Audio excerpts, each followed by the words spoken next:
하나님 말씀 사도행전 23장 18절로서 21절 말씀입니다.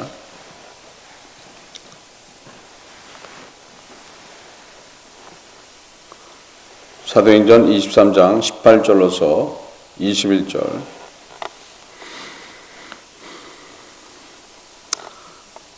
합독합니다.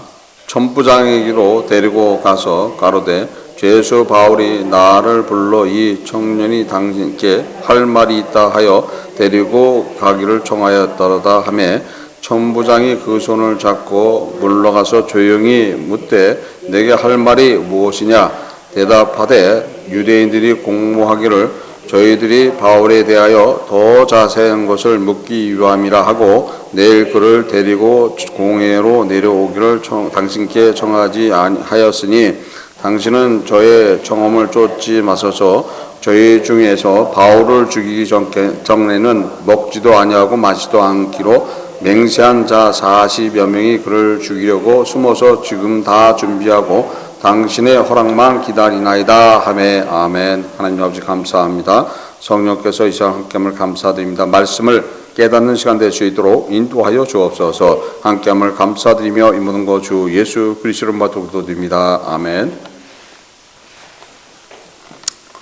바울의 지금 조카가 천부장한테 가서 이제 백부장한테 바울한테 얘기했을 때 바울이 이제 백부장을 불러서 천부장한테 가서 얘기하라 그랬죠. 그래서 바울이 지금 죄수로서 옥에 갇혀 있는 그런 상황이죠. 그래서 로마 당시의 감옥이 세 가지의 유형이 있다고 그래요. 그래서 공중 감옥이고 그 다음에 자유 감옥이 있고 군용 감옥이 있다고 되어 있습니다. 그래서 공중 감옥은 깊은 굴 같은 데다 가둬놓는 곳이고 자유 감옥은 자유를 주되 그러니까 상류층들 귀족들이 갇혀 있는 그런 곳이고 군용 감옥은 뭐 군 안에 있는 그런 감옥이에요. 그래서 군용 감옥 안에서는 병사 한 명하고 죄인 한 명이 서로 손을 그러니까 수갑을 차고 지금 얘기하면 양쪽에 수갑을 차고 같이 들어가 있는 거예요. 못 도망가게. 그렇듯이 그런 상황 속에서 지금 바울의 조카를 백부장이 천부장한테 데리고 갔죠. 그래서 천부장한테 데려갔을 때 천부장이 바울의 조카에 대해서 아주 후한 대접을 하는 그런 모습이에요. 외면하지 않고 무슨 일인가. 그래서 자기한테만 얘기하라라는 식으로 하면서 대접을 하죠. 왜 그렇게 할까요? 천부장이 실수를 했어요. 바울의 로마 시민인 줄 모르고 죄도 정치 않고 형벌을 가하려고 했고 또 묻고 재판도 하지 않은 그런 상황들. 그러니까 로마 시민에 대한 예의를 갖췄지 않았던 것 때문에 두려워했다라고 성경에서 말씀하고 있죠. 사도행전 22장 29절에 신문하려던 사람들이 곧 그에게서 물러나고 천부장도 그가 로마 사람인 줄 알고 또는 그가 결박한 것을 인하여 두려워하니라. 사도행전 23장 26절 27절에 그라우디오 루시아는 총독 벨리스 가카에게 문안하노니 이 사람이 유대인들에게 잡혀 죽게 된 것을 내가 로마 사람인 줄 들어 알고 군사들을 거느리고 가서 구원하였다라고 이렇게 말을 하고 있죠. 사실 로마 사람인지 알고 구원하러 간 건 아니죠. 요란하게 소동이 벌어지니까는 그 소동을 진정시키기 위해서 군대를 동원해서 내려갔던 차에 누굴 만난 거예요? 바울을 만났는데 바울이 로마 시민이었다. 그래서 사실 로마 시민이었던 바울에 대한 두려움이 있어서 어떻게 되는 거예요? 바울에 대한 모든 것들에 대한 후대하는 모습을 볼 수가 있죠. 후대하는 모습을 볼 수가 있다. 이 말씀을 잘 기억해야 되는 거예요. 후대하더라 하죠. 그러니까 우리의 존재 속에서 우리를 보호하는, 그러니까 주님이 보내서 우리를 보호하라고 하는 그런 존재가 있다라면은 그 존재들, 그런 사람이 있다. 예를 들어서 내가 어떤 어려움을 당하고 있고 고난을 당하고 있고 힘듦을 당하고 있고 모욕을 당하는 그런 상황 속에서 나를 보호하고 나를 대변하기 위해서 온 사람들이 있다는 거예요. 그래서 그 온 사람들은 어떻게 되는 거예요? 나를 어떻게 한다? 후대하더라죠. 후대하는 거죠. 나를 적극적으로 도와준다는 거예요. 근데 우리는 때로 그런 도움의 손길이 오는데도 불구하고 우리는 그거를 외면하고 또 그것을 받아들이지 않을 때가 있죠. 왜요? 자기 자존심 때문에 안 받아들이는 거죠. 자기 자존심 때문에 안 받아들이고 자기 의 때문에 안 받아들이는 그런 모습의 삶이 나타날 때가 있어요. 내가 얼마든지 할 수 있다라는 겁니다. 그러니까 내가 들어가게 된다라면 안 되는 거죠. 내가 들어가게 되면 안 된다. 바울이 지금 사실 조카로부터 그런 얘기를 듣고 바울이 직접 얘기해도 되는데 어떻게 되는 거예요? 자기 조카를 보냈죠. 자기 조카를 보낸다는 것은 또 얘기가 틀려지는 것들이에요. 우리가 어떤 다툼과 분쟁 안에 있을 때도 나하고 관계에 있는 돕는 사람들은 사실 누가 도와주고 있는 거예요? 주님이 도와주고 있는 거예요. 주님이 도와주고 있는데도 불구하고 우리는 때로 그 모든 것들을 잃어버리고 또 그것을 놓치는 경우들이 있어야죠. 그래서 항상 돕는 자가 있다. 여러분들은 돕는 자가 있어요. 누구 안에 있는 사람들은 돕는 자가 있어요? 예수 그리스도 안에 있는 사람은 당연히 돕는 자가 있어요. 왜 돕는 자가 있어요? 거기에는 예수 그리스도의 생명의 보증이 있어요. 예수님이 피와 물을 흘려주셔서 누가 돼 있는 거예요? 우리가요? 하나님의 자녀로 돼 돌아가 있기 때문에 하나님이 친히 돌봐주신다고 말씀하시는 그 은혜가 우리의 삶 속에 그대로 나타나게 돼 있다는 거예요. 근데 그 은혜를 누리지 못하는 그 자체가 어떻게 되는 거예요? 사실 회개해야 될 그런 부분이라는 거예요. 은혜를 받고 은혜의 삶을 살아가야 되는 게 정답이에요. 근데 그렇지 못한다. 내가 예수를 믿는데 그렇지 못한 삶을 살고 있다라면 그렇지 못하는 거에 대해서 자백과 회개를 해야 된다. 근데 우리는 그렇지 않죠. 지금 어렵고 힘들면 그 힘듦에 대한 이야기를 하고 강구하고 소원하고 때로는 거기에 대한 애다른 모습 안에서 부르짖는 경우들이 있죠. 근데 그러나 모든 것들은 어떻게 된 거예요? 다 끝난 이야기들인 거예요. 다 끝난 이야기. 십자가는 벌써 다 지나갔어요. 예수님은 우리를 위해서 우리의 죄를 위해서 대속하시고 매 맞고 욕을 당하시고 십자가에서 죽으시고 부활하셔서 하나님 우편에 앉으셨다는 거예요. 앉으셔서 은혜를 베풀고 계신다는 거예요. 그래서 그 은혜의 삶을 살아가야 된다는 거예요. 그 은혜의 삶을 살지 못하는 그것이 사실 어떻게 되는 거예요? 죄라는 거예요.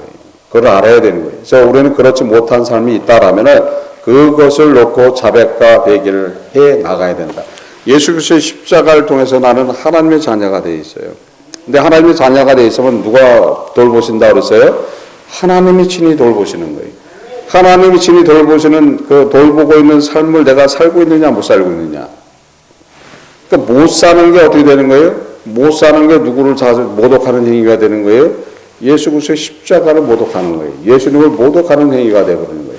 그러니까 우리는 하나님이 돌봄을 받는 그런 삶을 살아가야 된다는 거죠. 하나님이 돌보는 삶, 하나님이 돌보는 삶을 산다라면 나의 모습은 어떤 삶을 살아가야 되는 거예요? 하나님이 싫어하는 걸 하면 안 된다는 거예요. 하나님이 싫어하는 것, 가장 싫어하는 것들을 하지 말아야 되는데도 불구하고 우리는 하나님이 싫어하는 것만 골라서 하는 경우가 있어야죠. 그러니까 당연히 어떻게 되는 거예요? 당연히 거기에 대한 책망이 더해진다는 거예요. 근데 다행히도 그것을 맡고 계신 분이 있죠. 맡고 계신 분이 누가 있어요? 나를 위해서 생명을 내신 그분이 그것을 맡고 있다는 거예요. 그걸 맡고 있어요. 그러니까 맡고 있으니까 누구의 진노가 임하지 않는 거예요? 하나님의 진노가 임하지 않는 거예요. 그러나 이 맡고 있는 걸 해결되는 게 아니에요. 이 맡고 있는 거에 대해서 내가 뭘 해야 되는 거예요? 자백과 회개를 해야 된다는 거예요. 자백과 회개를 하게 된다라면 예수 그리스도께서 그 십자가에서 온갖 고난을 당하시고 죽으시고 또한 피와 물을 흘려주시고 부활하신 그 은혜의 모든 것들이 우리의 삶을 덮게 된다 이렇게 되는 거예요. 그러니까 아주 쉽게 해결되는 거예요. 그러나 우리는 그렇게 하지를 못하죠. 괴로운 일을 당하고 슬픈 일을 당하고 어려움을 당하면은 그 모든 것들을 다 잃어버려야죠. 할 수가 있는 게 아니죠. 그러나 어떻게 되는 거예요? 내가 항상 말씀 안에서 주님과 교통교제하고 있고 보혜사 성령 하나님의 은혜 안에 있다라면은 그거를 깨닫게 한다는 거예요. 그거를 깨닫게 하는 거예요. 그거를 깨닫게 하니까 우리는 어떻게 되는 거예요? 그 은혜의 삶을 살 수 있다는 거예요. 우리를 되돌아보면 그래요. 주님께서는 항상 함께하고 있다는 것을 깨달을 때가 있어요. 안 믿을 때도 함께하고 있었다. 그러니까 사실 나는 내가 안 믿었을 뿐이지 실제는 어떤 거예요? 나는 주님의 그 십자가의 보혈, 주님의 그 생명의 은혜 안에 거하고 있었는데도 불구하고 나는 그거를 모르고 살았을 뿐이라는 거예요. 그래서 그거를 깨닫게 된다면 그 삶을 살아간 거에 대해서 자백과 회개를 해야 된다는 거예요. 그래서 항상 지키고 항상 보호하시는 모습을 볼 수 있다는 거예요. 어려울 때마다 항상 함께하고 계신다. 어느 곳에 가서 모욕을 당하고 힘들 때마다 항상 함께하고 있다. 저 역시도 되돌아보면 그래요. 안 믿을 당시에 있었던 이야기들인데 보면 어떻게 되는 거예요? 항상 함께하면서 도와주고 따라가는, 그냥 우연히 모든 것들이 이루어지는 것 같고 세상 얘기로 내가 재수가 좋은 놈이니까 항상 그런 은혜를 받았다고 생각하는데 그렇지 않은 거예요. 그래서 어느 곳에 가든지 항상 나를 돕는 자가 있더라. 그래서 그때는 어떻게 되는 거예요? 나는 예수 안 믿을 때니까는 나는 세상적으로 좀 재수가 좋은 놈인가 봐. 항상 내가 아무것도 없고 힘들고 어려운 환경 속에 처해도 항상 돕는 자. 아무도 알지도 못하는 곳에 갔는데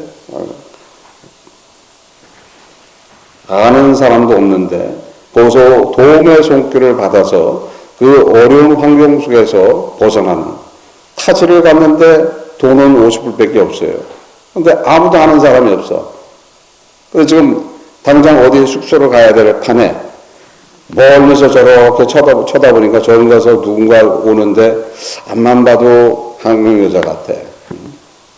그래서 저 여자한테 가서 내가 도움을 좀 청해야 되겠다 하고 가니까 그쪽에서 먼저 나를 보고서 아는 척을 하더라. 이해할 수 없는 이야기들이에요, 그거는. 이해할 수 없는 이야기들. 그래서 그 사람의 도움을 받아갖고, 그 어려운 그런 지역에서 벗어날 수 있었던 그런 적이 있었어요. 그러니까 그런 것들이 어떻게 되는 거예요?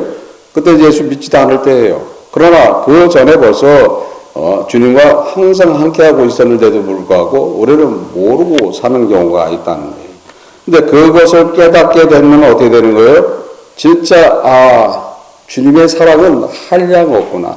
어제나 오늘나 영원히 나를 돕고 보호하시는구나 라는 것을 깨닫는다는 거예요. 그러면 강구와 소원을 하게 되고 그분과 동행하기를 소원하고 항상 함께하기를 소원한다라면 나의 모습은 어떤 모습으로 바뀌는 거예요? 주님이 나의 생명이 된다는 거예요. 교회가 나의 삶의 목적이 된다는 거예요. 그렇게 바뀌어버린다는 거예요. 그게 바뀌는 삶을 살아야지 된다는 거예요. 그래서 그거를 깨닫지 못하기 때문에 우리는 항상 내 입에서 불만이 나오고 내 입에서 좋지 않은 이야기들이 나오고 어떤 판단과 정죄가 나온다. 근데 돌아보면 어떻게 되는 거예요? 정죄할 수도 없고 판단할 수도 없고 은혜 안에 거했던 그것을 기억지 못한 그 삶에 대해서 진짜 자백하고 회개하는 삶. 가만히 보니까 주님 앞에서는 진짜 망난이었어요. 주님 앞에서는 진짜 한심한 존재였어요. 주님 앞에서는 진짜 엄청난 죄 안에 있으면서도 당당하게 떠들고 돌아다녀요. 내가 세상을 좋아하면 좋아할수록 세상과 함께하면 함께할수록 누구로부터 더 큰 죄가 임하는 거예요? 주님의 십자가를 모독하는 행위가 되는 거예요. 주님의 십자가는 어떻게 되는 거예요? 십자가를 통해서 우리는 세상으로부터 구별되게 만들어 주신다는 거예요. 세상에 지금 쪄들어 있던 그 죄를 씻어 주신다는 거예요. 그래서 그러므로서 누구가 되게 하는 거예요? 하나님의 자녀가 되게 함으로써 하나님의 보호 안에 하나님의 친히 돌보시는 그런 하나님의 친자 안으로 들어가게 해주는데도 불구하고 우리는 우리 스스로 그것을 거부하고 밀어내므로써 그 시간 자체로 어떻게 되는 거예요? 스스로 어려움을 당하고 스스로 모욕을 당하고 스스로 수치를 당하는 그런 삶을 살게 되고 있다는 거예요. 그러나 우리는 그걸 깨닫는다라면은 그 은혜 받았던 그 자체가 어떻게 되는 거예요? 진짜 자백하고 회개해야 된다는 거예요.